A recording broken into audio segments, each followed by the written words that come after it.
All right, let's talk basics of catching a fly ball. So when we catch a fly ball, it's similar to catching a ground ball with using two hands, where we want to catch the ball and cover with the bare hand. Because when we have our bare hand nearby, our transfer is now going to be faster to get the ball out of the mitt into the bare hand ready to throw. But one of the things that you should be doing as an outfielder, you're essentially going thumb to thumb, where your thumb on your throwing hand is just behind the thumb of your glove.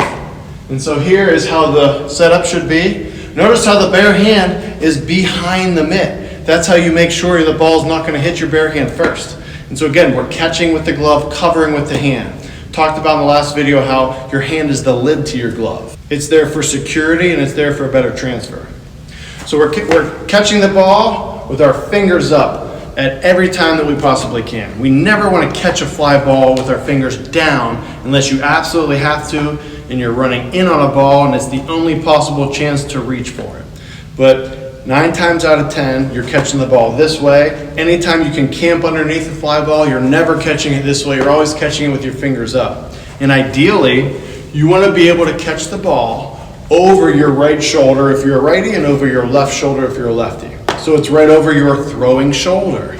And so think about it. That's going to make for a quicker, smoother transfer. So now I catch the ball over my right shoulder here with two hands, right? And so I catch it here, and now I'm in a very good position to get to this throwing position.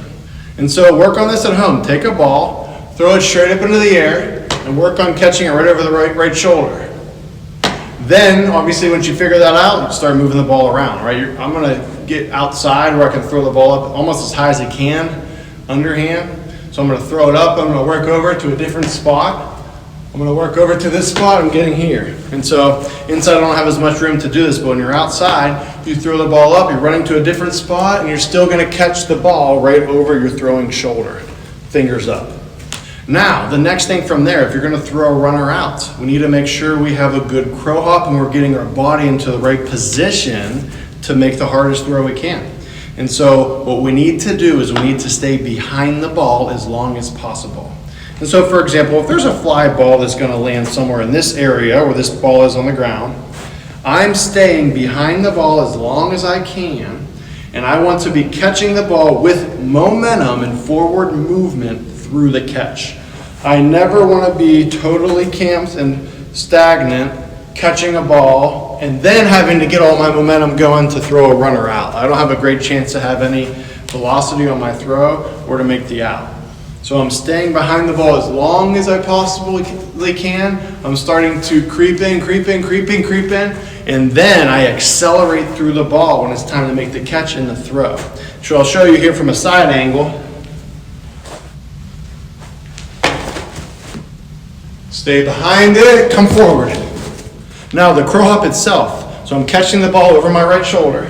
From here, I am immediately getting onto my right leg, and I'm trying to see how far I can jump forward by showing the inside of my shoe to where the target is that I'm throwing. So in slow motion, I work forward, I catch and land with my left foot. If I'm a righty, this is crucial. You need to catch over the right shoulder and land with the left foot at pretty much the same time. Now from here, I can push off of my left foot, turn my shoulders, and get my weight sitting back on my back leg. My shoulders will angle up, not flat. Certainly not down, then the ball's going to be way too low on my throw. When I land, my shoulders are slightly facing this way because when you're an outfielder, you're throwing the ball in the air. We want the ball to carry. We want the ball to travel in the air for a long time. So I'll show you again. Catching over the right shoulder here, left foot landing. From there, I'm explosive with both legs. I'm really explosive jumping off of my left leg to transfer my weight into my right leg. Here. And then I'm in line with my feet, and I continue the momentum from there. And so that's how you break it down in slow motion, just so I can show you on the video the proper mechanics. But when you practice this, and once you understand that, now start to work on doing it with some explosiveness. So the explosive crow hop will be more like this.